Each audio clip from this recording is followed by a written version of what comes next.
Citronnelle CM1.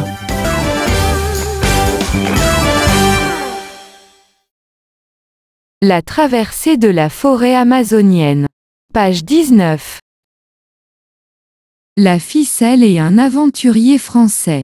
Un jour il décide de traverser seul la forêt amazonienne. Tant que je fus sur le territoire de la plantation, sillonné de pistes, que je connaissais au moins vaguement, je progressais vite.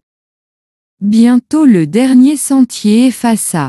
Je dus m'enfoncer au hasard, de l'enchevêtrement des troncs, des lianes, des plantes de toutes sortes désespérément tendues, vers les hauteurs, dans une verte empoignade, pour atteindre la lumière du soleil.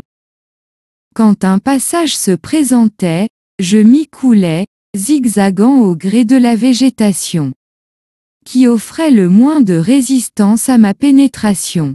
Parfois pourtant, je me trouvais brusquement coincé, prisonnier d'un piège de lianes denses, de perches mortes entrecroisées, environné de feuilles bizarres, dont le bordure tranchait, autant qu'une lame.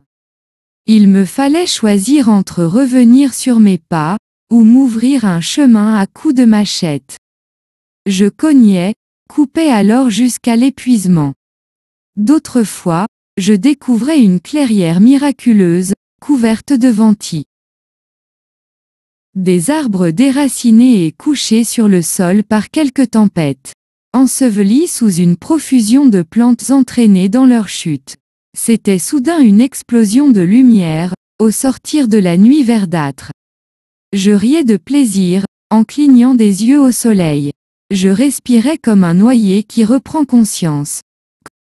Quand mon exaltation tombait un peu, j'allais m'asseoir sur un fût abattu, et manger un fruit, ou une poignée de farine de manioc, que de léchais dans le creux de ma main.